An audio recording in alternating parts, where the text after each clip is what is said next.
Olá, queridos, graça e paz, tudo bem com vocês?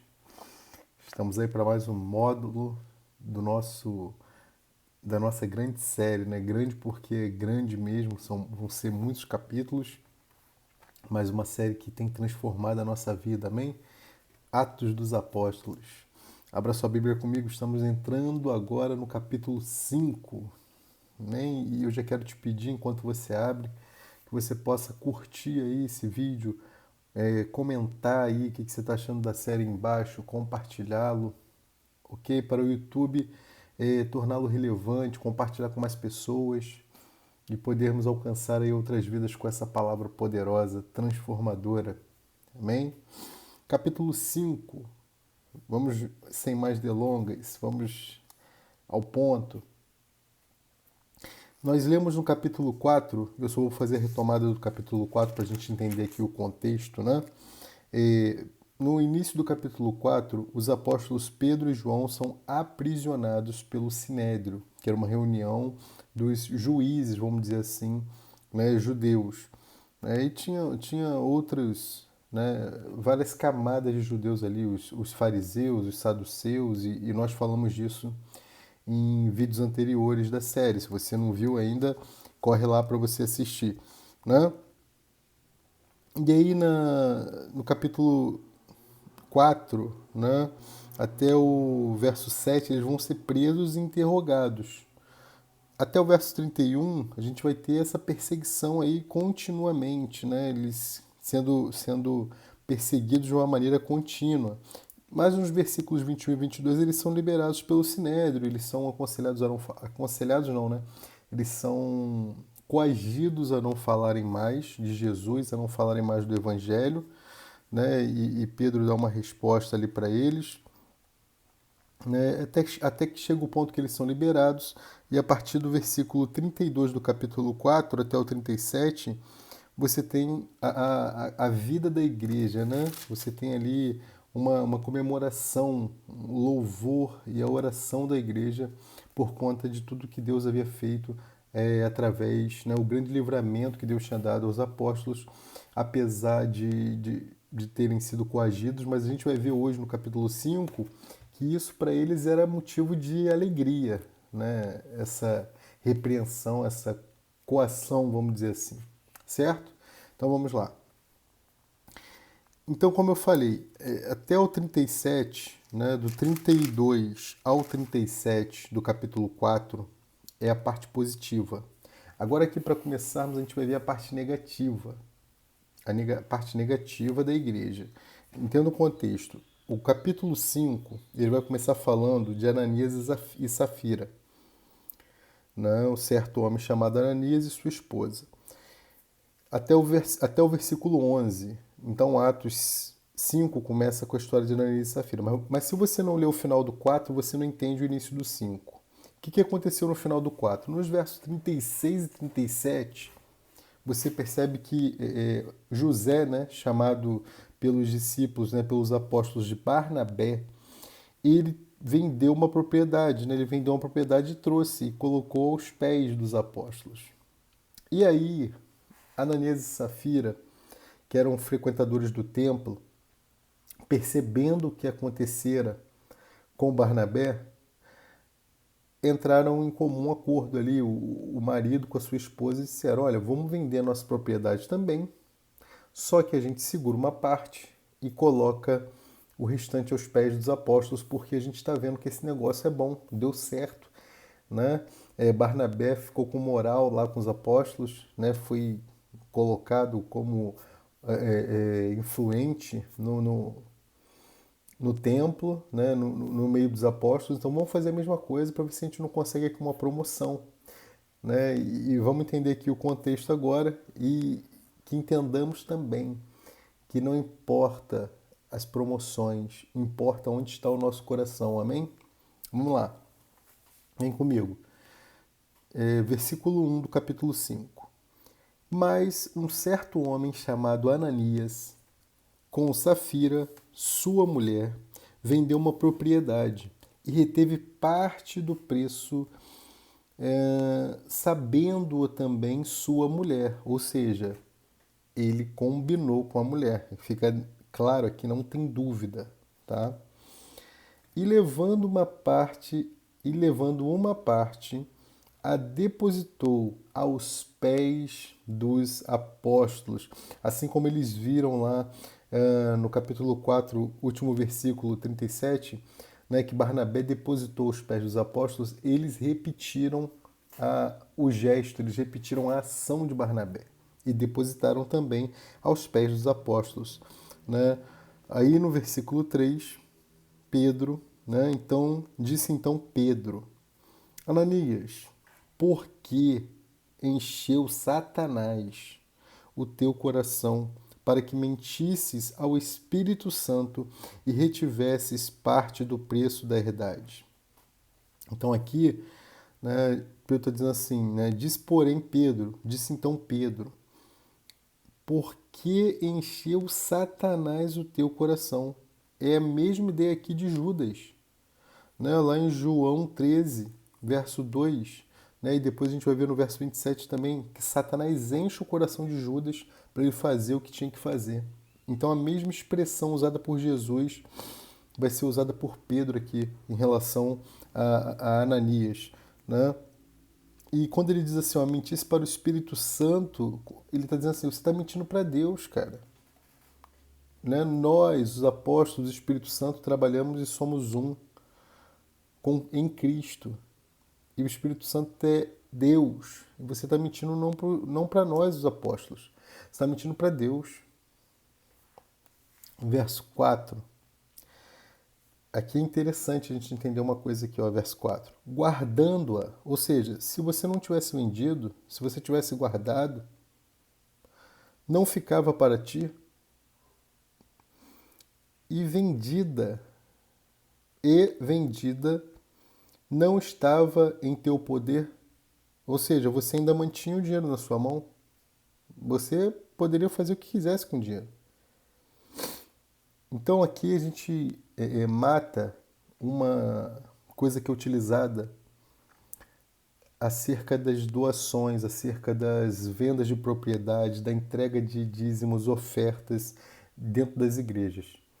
Quando Pedro está falando aqui, guardando a não ficava para ti, aqui a gente fica claro aqui para a gente que não havia uma instituição, não havia uma regra, não havia um regulamento que ordenassem as pessoas que quisessem servir ao Senhor, né, seguindo ali os apóstolos, que tivessem que vender as suas propriedades. Isso era de uma maneira voluntária e segundo o agir do Espírito na vida daquelas pessoas, como acontecera lá no capítulo 4 com Barnabé. Então perceberam a diferença do capítulo 4, da doação espontânea, voluntária, sem... para aqui no capítulo 5, Ananias e Safira tramando, né? E aí vamos ver o que vai acontecer. Né? Continuação aqui do verso 4. Porque formaste este desígnio em teu coração, ou seja, porque tramaste, porque fixaste isso no seu coração,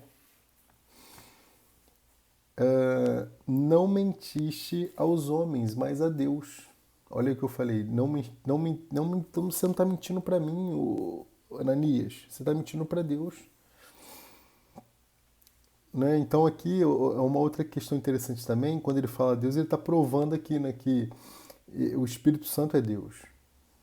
Né? E acerca das pessoas aí que pregam que não existe trindade, coisa e tal, que é heresia e tudo mais, a gente vai ver aqui também esse capítulo nos ajuda a matar muita coisa em relação a isso. Tá? Verso 5. E Ananias, ouvindo estas palavras, caiu e expirou, e um grande temor veio sobre todos os que isto ouviram. Né? Então, primeiro aqui, ó, quando ele expirou, né, é a mesma coisa que entregou, né, a alma. A gente vai ver isso no verso 10 também, daqui a pouquinho. E um grande temor, né, tomou conta de todos que estavam ali no templo, né, de todos que estavam ali recebendo aquele ensino. E a gente vai perceber aqui que o ensino durava muito tempo, tá? Hoje em dia a gente fica uma horinha e pouquinho na igreja, 2 horas e já muitas pessoas ficam inquietas, querendo ir embora. Eles passavam um dia inteiro aqui no templo, né? Olha lá, verso 6. E levantando-se os moços, cobriram o morto e transportando-o para fora o sepultaram. Né? Que os jovens cobriram o moço, né? Pegaram Ananias, levaram para fora, transportaram e o sepultaram. Amém? Versículo 7. E, passando um espaço quase de 3 horas, olha a armação. Deixa eu conjecturar um pouquinho aqui. Eu só conjecturo aqui dentro do texto mesmo, tá? Então, eu imagino que o combinado foi assim: eu vou, faço lá o que tem para fazer, dou a parte do nosso dinheiro aqui recebido pela propriedade, recebo já a fama, os louros, né, de ter feito essa boa ação. E depois você vem 3 horas, depois de 3 horas você vem, entra soberana lá pelo templo e todo mundo vai te exaltar e aí a gente finaliza tudo. Né? O nosso plano está finalizado aqui. Então, verso 7, e passando no espaço de quase 3 horas, entrou também sua mulher, não sabendo o que havia acontecido, né? Então, 3 horas depois, é a questão aqui que está planejado mesmo, né? Verso 8, e disse-lhe Pedro, dize-me, vendeste portanto aquela herdade? Pedrão já sabia, né, do valor, né, e já havia, né, Ananias já tinha feito a doação, ele já sabia do valor e só confirmou com ela se ela estava em acordo ou não com seu marido, né? Porque prestem muita atenção nisso aqui. É, e ela disse sim, portanto, ou seja, ela confirmou o preço que havia combinado com Ananias. Então Pedro lhe disse: por que é que entre vós vos consertastes? Ou seja, por que vocês entraram em acordo, né? Porque vocês combinaram para tentar o Espírito do Senhor. Então aqui, ó, Espírito do Senhor. Então no versículo 3, a gente viu, né, ele falando sobre o Espírito Santo. No versículo 4, a gente viu ele falando de Deus e agora Senhor. Ou seja, Espírito Santo, Deus e o Senhor Jesus. Os três aqui, um só. Ele se refere como se fosse a mesma pessoa aos três, certo? Eis aí a porta, os pés do que sepultaram teu marido, e também te levarão a ti. Né? Os jovens estavam lá na porta, não podiam voltar para o templo, provavelmente pelo fato de terem tocado no morto e tudo mais. Né? Então eles estavam ali à porta. Então as esposa, você tem que se sujeitar ao seu marido, sim. Né? Efésios 5:24 não nos deixa dúvida em relação a isso. Mas não para entrar em pecado, em comum acordo de um pecado com seu marido. Amém? Verso 10. E logo caiu aos seus pés e expirou, assim como a gente viu lá no verso 5 com seu marido, lá também expirou, né? Entregou a alma. E entrando os moços, acharam-na morta e levando-a para fora, sepultaram junto de seu marido. Versículo 11, né, o último versículo aqui desse nosso primeiro cenário aqui, do capítulo 5, né, Ananias e Safira. E houve um grande temor, grande medo, como nós vimos lá no versículo 5, em toda a igreja e em todos os que ouviram estas coisas. Aqui é a primeira vez que a palavra igreja, né, é mencionada em Atos como uma igreja local aqui. Tá? Essa palavra igreja vem de eclésia, né? Eka, tá? Que quer dizer para fora, e kalel, que é chamado, ou seja, chamado para fora, tá? A congregação, a igreja local chamada para fora. Agora dos versículos 12 ao versículo 16, 12 e 16, a gente vai ver alguns sinais e prodígios feitos pelos apóstolos. No entanto, aqui a gente tem que ressaltar que prodígios e sinais não são o centro do testemunho de Deus, tá? Não são. O centro do testemunho de Deus é Cristo encarnado, morto numa cruz, ressuscitado ao terceiro dia, né, está sentado à direita de Deus. Esse é o centro do testemunho de Deus. Mas sinais e prodígios eram provas do agir de Deus através dos apóstolos. Eram provas incontestáveis, né? Como nós vimos lá a cura do coxo. Nós vimos lá a cura do coxo e vocês perceberam que o coxo continuava com eles ali como uma prova viva do agir de Deus na vida daqueles homens, né? Lá no capítulo 3 nós falamos sobre isso, tá? Então, verso 12. E muitos sinais e prodígios eram feitos entre o povo pelas mãos dos apóstolos, e estavam todos unanimemente no alpendre de Salomão, como eu já falei para vocês também na aula anterior, numas aulas anteriores aí. Verso 13. Dos outros, porém, ninguém ousava juntar-se a eles, mas o povo tinha-os em grande estima. Então os sinais eram feitos e o povo estimava os apóstolos, né? Isso era terrível para os religiosos, isso era terrível para os fariseus, para os saduceus, né? Para os escribas, para os juízes ali, para os homens da lei. Isso era terrível para eles, porque eles ficavam com medo do povo, que era uma multidão, e aquele confronto ali político, né, também, e os apóstolos cada vez mais falando de Jesus, cada vez mais fazendo milagres, prodígios, maravilhas, curas, e o povo cada vez mais ali, vamos dizer assim, fechado com eles, com os apóstolos, né? Já vamos chegar nesse confronto já já. Do verso 13, perdão, verso 14. E a multidão dos que criam no Senhor, tanto homens como mulheres, crescia cada vez mais. Certo? Verso 15. De sorte que transportavam os enfermos para as ruas. Assim como a gente viu lá em Marcos, né? Por exemplo, Marcos 6,56.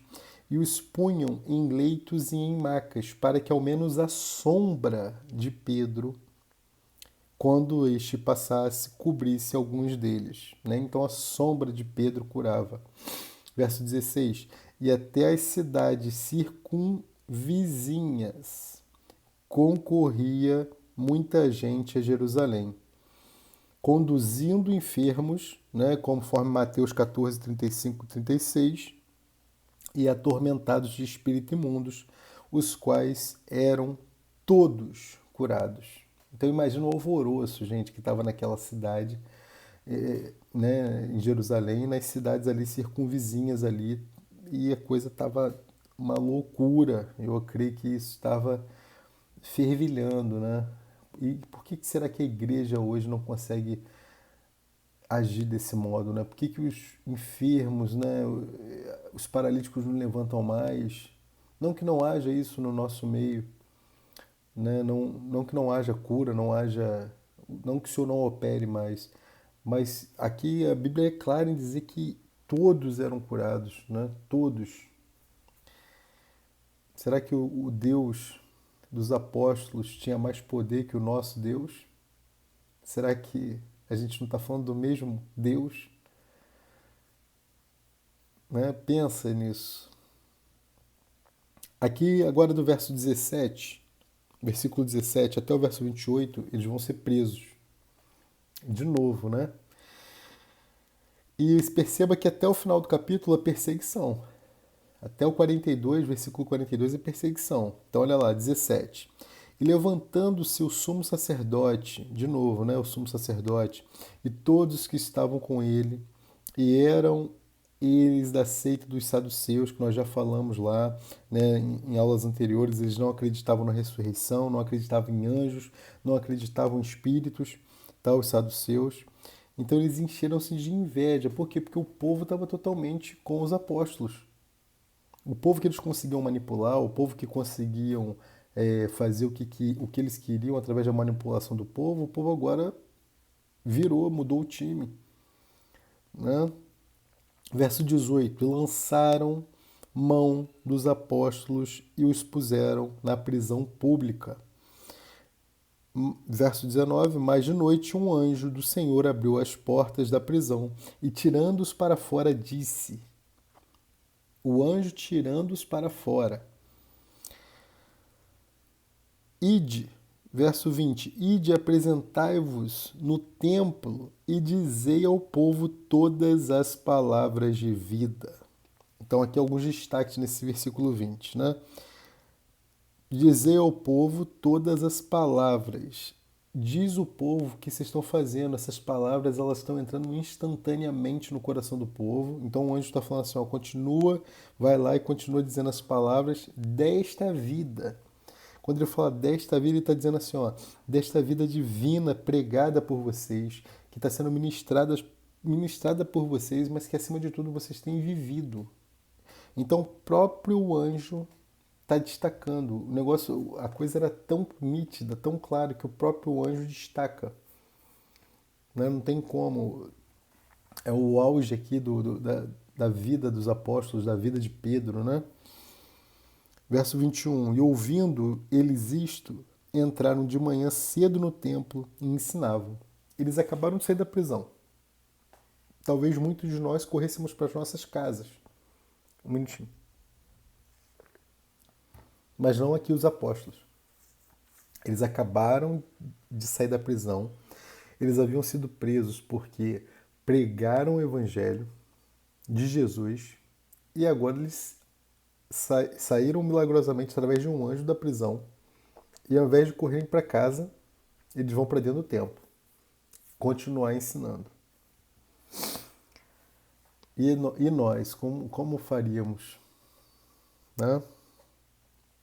Hoje nós temos uma liberdade tão grande de pregar essa palavra e muitos de nós não temos coragem de abrir a boca. Né? Continuação aqui do 21, né? Estou no 21. Chegando, porém, o sumo sacerdote e os que estavam com ele convocaram o conselho e a todos os anciãos dos filhos de Israel. Né? Convocaram o sinédrio, como nós já vimos. E enviaram ao cárcere para que de lá os trouxessem. Né? Então o sumo sacerdote chegou, chama lá aqueles caras lá para a gente ver o que vai resolver com eles. Verso 22. Mas tendo lá ido os servidores, não os acharam na prisão e voltando lhe anunciaram, falaram com o chefe, né? Dizendo, achamos realmente o cárcere fechado com toda a segurança e os guardas que estavam fora, diante das portas. Mas quando abrimos, ninguém achamos dentro. Então perceba aqui que o anjo que os tira de uma maneira inexplicável aqui. Porque ele está dizendo aqui, ó, a gente achou o cárcere fechado, com toda a segurança, estava tudo normal. Os guardas que estavam fora, diante das portas, mas quando a gente abriu, não tinha ninguém lá dentro. Certo? Verso 24. Então, o sumo sacerdote, o capitão, que eu já falei que é o capitão da guarda, né, o capitão do templo, e os chefes dos sacerdotes, ouvindo essas palavras, estavam perplexos acerca deles do que viria a ser aquilo. Como é que pode? Está tudo fechado, os caras não estão lá dentro. Verso 25. E chegando um anunciou-lhes dizendo, eis que os homens que encerrastes na prisão estão em pé no templo e ensinam ao povo. Versículo 26. Então foi o capitão com os servidores e os trouxe, não com violência, devagarzinho. Vem cá, amiguinho, vem aqui, papai, vamos ali, vem cá. Por que eles não usaram com violência? Porque a vontade deles era já chegar no chicote, no açoite, né? Porque, olha lá, o próprio versículo vai explicar. Porque temiam ser apedrejados pelo povo. Então, o evangelho, as boas novas já tinham ganho, já tinham feito o que tinha que fazer, o que tinha que ser feito no coração do povo. E trazendo-os, versículo 27, os apresentaram ao conselho, ao sinédrio, e o sumo sacerdote os interrogou.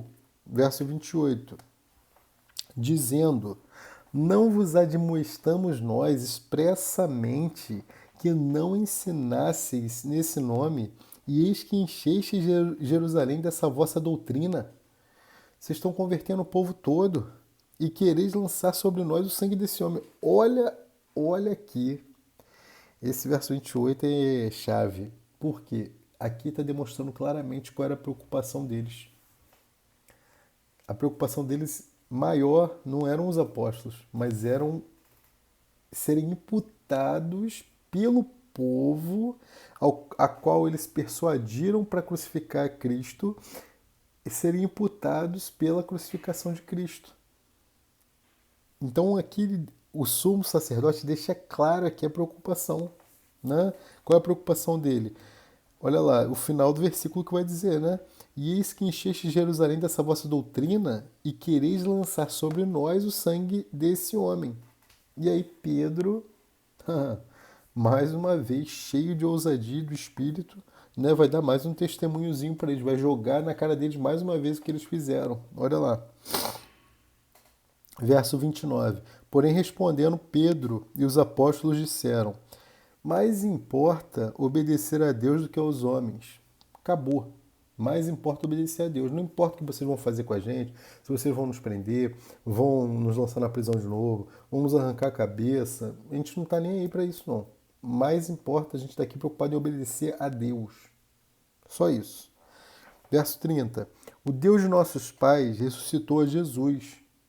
E aí lança a verdade na cara deles de novo. Ó, ao qual vós matastes, suspendendo-o no madeiro. Mas aí, verso 31, Deus, com a sua destra, o elevou a príncipe e salvador, né? Para dar a Israel o arrependimento e a remissão dos pecados, né? O arrependimento que leva ao perdão, conforme a gente vê lá em Marcos 1, 4, né? Conforme a gente vê em Efésios 1, 7 também. Quando ele fala aqui que Deus o elevou, né? Então vamos entender algumas coisas aqui. Deus o exaltou, o elevou, o exaltou. Porque Cristo, quando ele encarna, né, quando ele se faz, a encarnação dele o fez homem. Mas o seu viver humano na terra faz dele nosso Salvador. Né? A sua cruz nos traz a plena redenção. E a sua ressurreição, a obra redentora de exaltação. Né? E essa é a obra, esse é o foco. Não eram os prodígios e os sinais, mas essa sequência aqui, né? A encarnação que o fez homem, né? O seu viver humano, a sua crucificação e a sua redenção, que o exaltou, é o foco, é o principal objetivo. Tá? O interesse dos apóstolos era esse, uma vez que eles eram um com o Espírito Santo. E isso tudo tornou ele o quê? Príncipe. Né? Isso tudo torna ele príncipe, torna ele autor, né? Conforme Hebreus 2, lá, verso 10. Tá? Hebreus 2, verso 10. Verso 32. E nós somos testemunhas acerca destas palavras. Nós e também o Espírito Santo, né, que era um com eles, que Deus deu àqueles que lhe obedecem. Ou seja, aqui uma chave também. Deus deu o Espírito Santo àqueles que lhe obedecem. Então, obedecer é o modo e a condição de se receber o Espírito de Deus, né? O Espírito Santo. Ok? E aí Pedro, com toda a sua ousadia e intrepidez, né, revestido aí do Espírito, toma-lhe verdades na cara dos fariseus, né, dos saduceus, dos escribas, do chefe da guarda, e todo mundo tomava a verdade nua e crua, né? Tomava doses de verdade diárias. E aí, versículo 33, né? Do 33 ao 40 aqui, eles vão ser mais uma vez proibidos, né, de continuar falando de Cristo, né, de continuar falando da redenção através de Cristo, porém vai se levantar um aqui, né, que vai dar um conselho para os juízes, né, Gamaliel, né, o conselho de Gamaliel. É muito famosa essa passagem, né? Vamos lá, versículo 33. E ouvindo eles isto, se enfureciam, né, Gente, eu imagino assim, eles falam assim, a gente vai ter que matar esses caras mesmo, não vai ter jeito não. Mas não matavam por conta do povo. E deliberaram matá-los. Olha lá, deliberaram matá-los, ou seja, vão matar esses caras. Vão matar, porque senão vai ficar insustentável. Só que aí, no versículo 34, olha o que acontece. Mas levantando-se no conselho um certo fariseu chamado Gamaliel, que era doutor da lei, venerado por todo o povo, um dos judeus, né, ali de ensino, né, mandou que por um pouco levassem para fora os apóstolos.